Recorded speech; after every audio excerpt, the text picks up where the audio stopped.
WEFUNK. We funk. Like we've been saying, though, we'll get in this flick, and it is, like we said, like a foreign film from Poland. And like we said, we started this thing off with a foreign film, which, of course, was Roma, which still to this day, one of the best films, in my opinion, we've done on this show. Yeah, for sure. Good. And, throughout the years, there's been a couple of just, like, great foreign films and TV shows that, like, we've independently checked out and, like, enjoy. And some of them that have gotten some real crossover mainstream success or notoriety, and like we'll talk about with The Hater, which we watched, it's getting kind of a little bit more because of controversy or just current relevancy. It was in the news a little bit, but there have been more like Roma that have been Academy Award nominated, big crossover smash hits and whatnot. Correct. The one I always think of was like one of my favorite foreign films is Robert Rodriguez's first movie, El Mariachi. Okay, good call. The first movie from Desperado. Yes, the prequel. But the actual first movie in that series is El Mariachi, which was a foreign Mexican film, and they did that whole movie in one take. Like every scene was done in one take because his budget was so low. Oh wow. I didn't realize that. I remember seeing El Mariachi years ago after Desperado had came out. And then I remember, I had to see, I saw Desperado on, VHS, not even in release or whatever, years after Desperado. And then I heard about Mariachi. But, yes, that's a good one. There's a couple Mexican films on the list, and then Robert Rodriguez, of course, kind of in. I'm gonna switch. I'm gonna get back to some of the Mexican ones, but kind of like one that I'll kick off with in Roma fashion. But Parasite, another huge Academy Award nominee, but kind of like Bong Joon-ho, Robert Rodriguez, the first film, in Spanish, Mexican film, and then had major crossover success with American filmmakers and English movies and all. But Bong Joon-ho, kind of the same story, where starts off obviously in Korea, has done some crossover English movies. Snowpiercer, which is a Snowpiercer is not a Netflix. There's Okja, which is a Netflix that we haven't gotten to. But then going back to the OG Korean for Parasite, which I know we talked about it last, year, but what were your thoughts? Remind the peeps on your Parasite thoughts. Dude, I loved Parasite, man. That movie was such a wild trip, dude. Yeah, for sure. I always scream, respect! Around my house, dude. I could watch that scene fucking over and over again, where that poor son of a bitch, he was been, living in the basement. And it's telling the family, he's he provides his power, respect to him, respect to the boss. Yeah. And then he's in his backyard, all bloody, and he sees the boss, and he's just respect! Dude, that movie was definitely a crazy trip, like you said. It took you a couple different directions and places. I called it on our Oscar special, that I was going to win the picture of the year. I think you had Jojo Rabbit, but which was also another great film. But definitely thought Parasite was the best movie of last year, and as well deserving, and as well I thought it was going to win the Academy Award just with the whole foreign film angle and all. But definitely one of the best movies in general recent years. Happened to be Korean, but a little bit more transcendent of just a foreign film. You know what I mean? Absolutely, man. And kind of in that same train of thought too, with just me predicting Jojo Rabbit that year. Kind of that director, Taiki Waititi. Okay, yes. One of the writing partners of Jermaine Clement from Flight of the Conchords, but they made a movie together way before either of them were famous. It was called Eagle vs. Shark, and it's this little small budget New Zealand film, very quirky kind of indie thing, starring Jermaine Clement. Wow. Directed by Taika. Interesting, because I thought you were, of course, going In the Shadows, but we'll get into that in a minute. But I guess before there was In the Shadows, and even before Flight of the Conchords, there was, what was it called again? Eagle vs. Shark. Eagle vs. Shark, okay, cool. I think I've heard of that anyway. All right, but that's a great recommendation there from Barnes. Because that's got to be early, or I guess maybe late 90s anyway, because Flight of the Conchords was early 2000s. Yeah.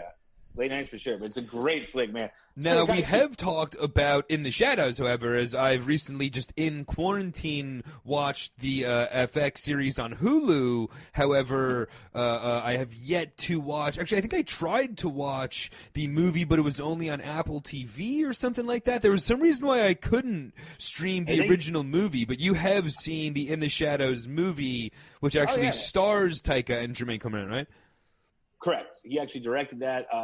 The TV series is spinning off of it. Excellent. It's filmed the same way the series is, where it's like a documentary style, where they're like, and it's one of those, it's like a spoof documentary, a mockumentary, if you will, on the lives of contemporary vampires. It's hilarious, dude. And really it also funny. crosses over a couple times with the TV series. Like Jermaine Clement makes 2 cameos in the TV series. And both times he's playing the same character from the movie. Which guy was Jermaine Clement in the series? In the first season series finale, where they're all on trial for like killing a vampire, Tahiti, Wakiki, and Jermaine Clement were both on there. Okay. And in the second season finale, Jermaine Clement was the guy like orchestrating the play. That they all got like tricked into. That one slipped past me. I saw Taika, and I don't even think I recognized Jermaine because I was not a big Flight of the Conchords guy. I guess we can throw Flight of the Conchords on the list because we are going to get into TV shows. I guess that was an HBO show. But I guess we'll stick in that theory though, because I'll get into a couple more, foreign to the English language films. But we're going foreign, just being not American, at least my list. So, and for me, I'd say that the England really has a lot of great TV shows. However, one of the best that we've watched in recent years was, of course, an Irish TV show, which is, of course, Love Hate. Oh, yeah. It was a very terrible impression. But me and you have talked a lot about that show. If you're a big listener to the Geeked Up podcast, you've definitely heard us talk about Love Hate, real gritty Irish crime series, like an Irish version of The Wire. Really edgy, though, where there's drugs, there's, rapes, there's all sorts of really, really quality, edge of your seat television. I like that one rape scene was one of the most intense fucking things. Oh, the St. Patty's Day episode, man. It was insane, dude. And there was a lot of just super memorable moments that stick with you from Love Hate, which is renowned in Europe. And there was talks, as we've talked about, foreign American version. Hasn't happened, but probably for the best. Never happened. But they have had some crossover in the States. Obviously, John Boy had a big thing on Game of Thrones. Yes. Darren is now a main character on the Umbrella Academy. The Nidge Weasel was one of Thanos' right-hand man. One of Thanos, yes, in Marvel. Yeah, we've talked about that. And even it has a big connection to The Wire, because if you're a big Wire fan, Mayor Carcetti from The Wire fucking blew my mind. I was literally ragging on him to Devin, going, dude, can't believe they scored Carcetti, but dude, could he have a worse Irish accent? They must be going crazy in Ireland at Carcetti's bad Irish. Turns out he's just the most Irish guy of all time. That he sounds like he has a bad accent. Because it's dude, there's no way that could really be how you talk. But kind of speaking of, because I want to get the TV also, but just one more thing from Ireland that I want to point out is that Don Cheadle movie, The Guard. Yes. That was real funny buddy cop.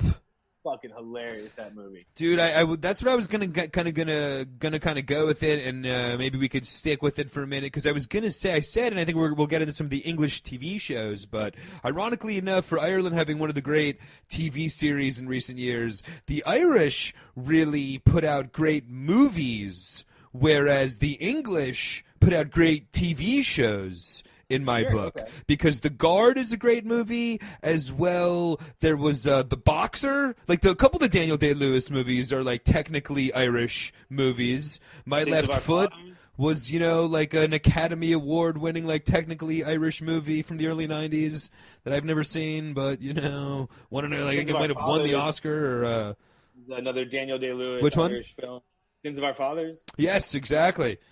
Another Daniel Day-Lewis one. The Guard, you said, was a real... I believe those were American releases.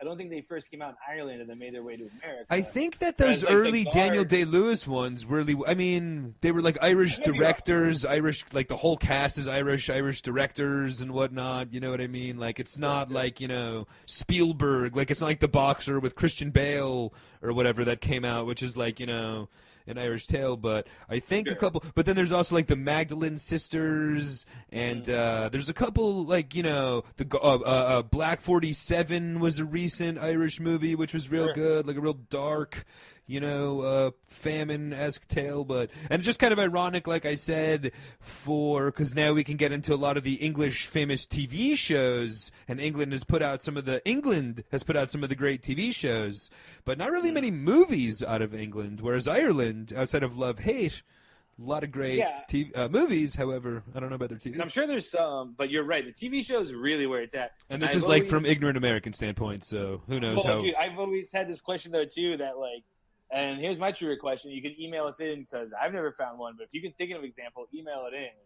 We'll give you something. But has there ever been an American TV show that's been turned into a British TV show? Okay, yeah, we've talked about this before. I understand every show has been a British show. I know, yeah. England first, and then there's an American version of it. But I can't ever imagine them being like, "Oh, we're making our own Home Improvement." Yeah, I mean, we got to get Andy. We got to get our Irish expert Andy boy on the line. But I think we've kind of talked about that a little bit. But I think that, you know, they get a lot of just American TV shows. You know what I mean? Where they don't need to do like a European version of The Simpsons because they get The Simpsons. Sure, dude, you know what I mean? It's just like we don't really get the European shows, but like American culture is a lot more mainstream to the point where they don't need to like redo our shows wherever we feel the need to redo their shows. But very good question though, and like we'll Shameless, for instance, you know, off the top of my head, British show. Yep.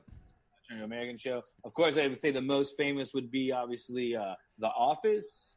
Yeah. Ricky Gervais' The Office that got turned course. into a much more popular and much longer of a series in America. I mean, I don't know about, you know, I'd say their popularity could probably be equal because I think in England, you know, the English Office is thought of as like one of the all-time TV shows. No doubt. And just the culture of their TV shows are not as much the 22 episode, 10 years of 22 episodes.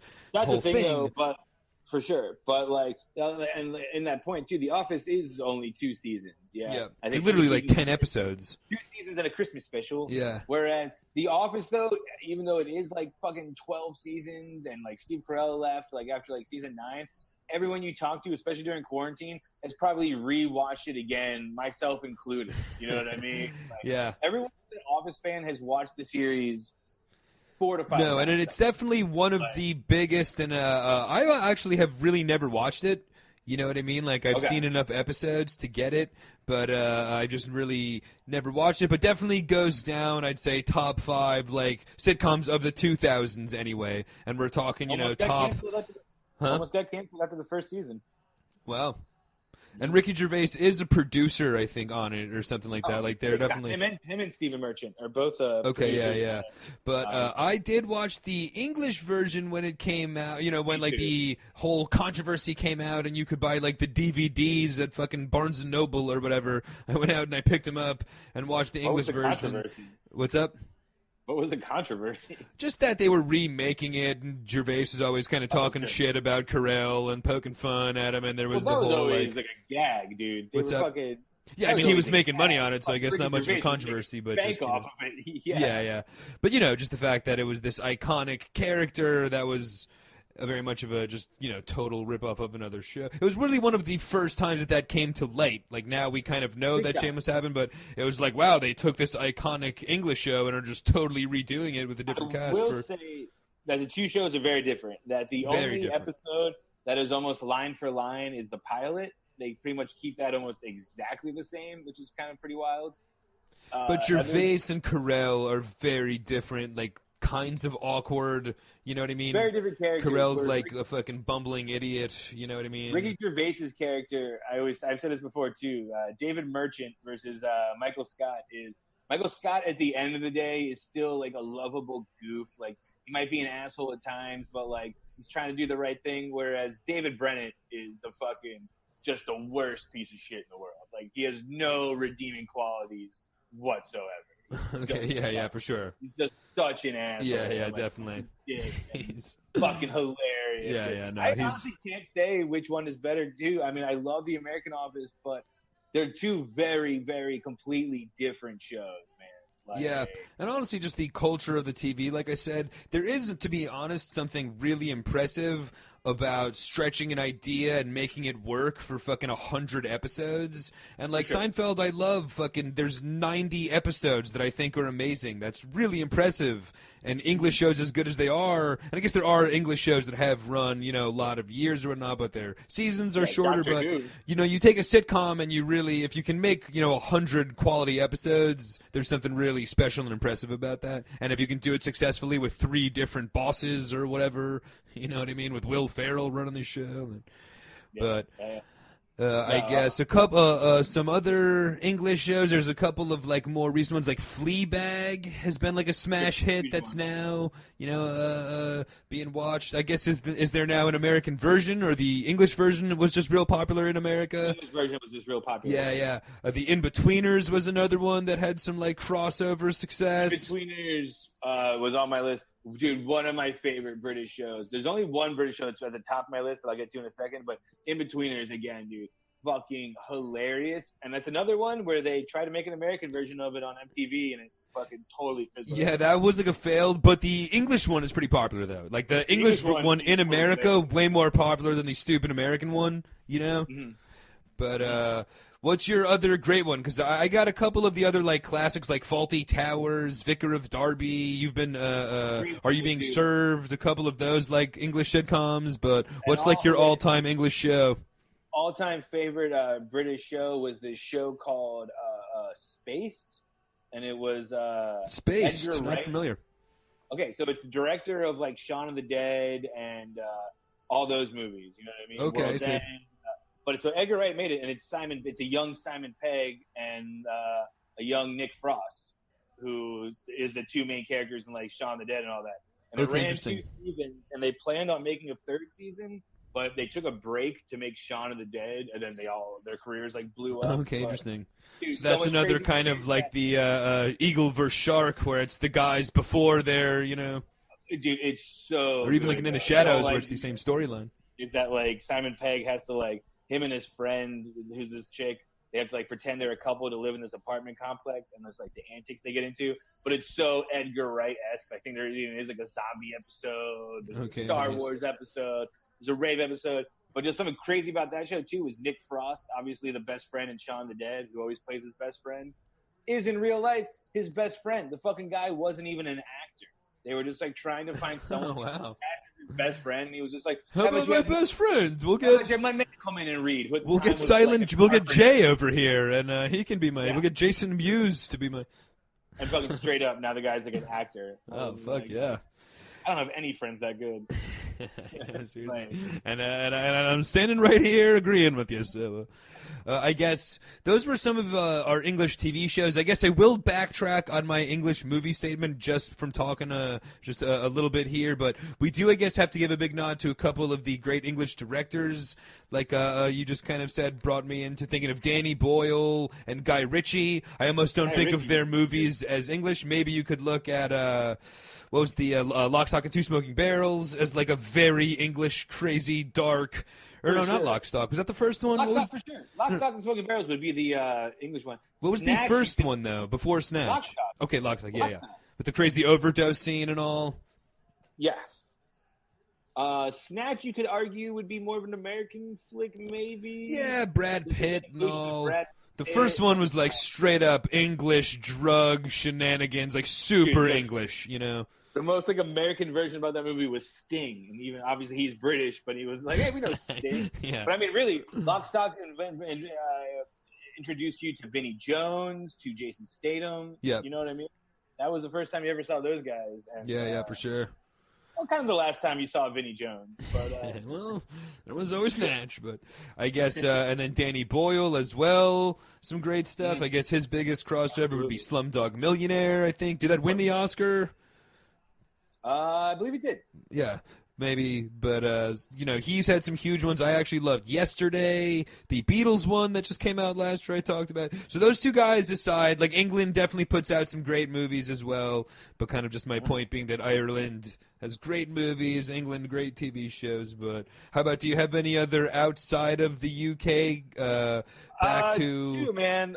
One, I was going to say one more TV series, and it's on Netflix, so I feel like it's mentioning, but the German TV series Dark, which is kind of written up as like the German Stranger Things, but I would argue is kind of crazier, man. A little more, just a little more fucking nutty. Interesting. Great series, only 3 seasons, I believe. I'm halfway through the second, but it's a fucking great show. Actually, golden ticket recommendation from Ross from one of the one of the Zoom rooms. Zoom night, correct. Who also brought us Gomorrah, which is no longer on streaming, but an Italian crime show that was apparently. And he also brought up Cuties. Just the poster, though. He didn't know about the movie. I feel one just giant one we're missing in general, but just like I'm going to use Crouching Tiger, Hidden Dragon as an example. But literally every like movie from like China and Japan, like all the kung fu movies, for sure, Godzilla fucking movies. Yeah. Anime, there's such a huge anime. Okay, good call on the anime. I was just thinking like the early John Woo, like Chow Yun Fat movies. I forgot about the entire country of Japan, to be honest. But yeah, they put out a lot of shit. That's a huge one. Yeah, no, for sure. And Crouching Tiger. I'm more of a face-off guy. I liked his American. I liked when John Woo went American and did Face Off. Mission Impossible 2, I believe John Woo directed also, man. Okay, all right. There's flying doves in the background. You got a woo flick. You got John Woo in there somewhere. You got a woo flick on your hands. Dude. But I'll go back and I guess kind of ending it off, as I don't really have too many left. I guess Life is Beautiful, which I never saw, but was like the Italian asshole that ran down the stairs in the Oscar. I know with that one, but I'm sure it was great. But I'm gonna go back to Mexico, to my hermanos in Mexico, which have done a couple of great ones, especially even recently somewhat recently, but Pan's Labyrinth was like a 2000s Oscar. Guillermo del Toro. Man. I can't believe it slipped my mind. Of course. He also had the movie with the it was described to me as one of my old bosses as a deaf lady fucks a sea creature and they fall in love. Yeah, that one was an American one, though, I think. I guess that was an American one. That's true. But then as well, though, two of the all-time classic Mexican movies, they're a little bit more associated with being like psychedelic midnight movie classics, all right? Okay. However, you do have to try to read while tripping your balls off, so I'm counting them. But there's El Topo and Holy Mountain, which are from like are you familiar with those? They're like from a famous 70s Mexican director, but like it's really, they're known as like the two, especially El Topo, but like the most psychedelic movies of all time. There's literally like midgets wearing fucking masks and all sorts of crazy shit going on, and it's really more it's just this like midnight movie, for sure, like cult phenomenon, but definitely and really revolutionary in the whole psychedelic cult movie kind of genre, but both Mexican classics, Holy Mountain and El Topo. So I'm counting those. That's where my film. Have you seen them personally? It's where I have, yeah, for sure. But again, more in the like I've seen them at midnight while tripping my balls off, like not being able to read the fucking, you know what I mean? Like, and they're really Holy Mountain's a little bit more of like a biblical tale. El Topo's a little bit more just fucking straight weird. It's like a western. It's like a psychedelic. There's like a midget on a pony following like a Mexican John Wayne around fucking for a spiritual journey. It's crazy. But it's again like a psychedelic. You know, Choro. That means he likes you. Yeah, got Rob Schneider in there being hilarious. I saw Rob Schneider, whether he was there or not, who knows? But Big F! WEFUNK. We funk.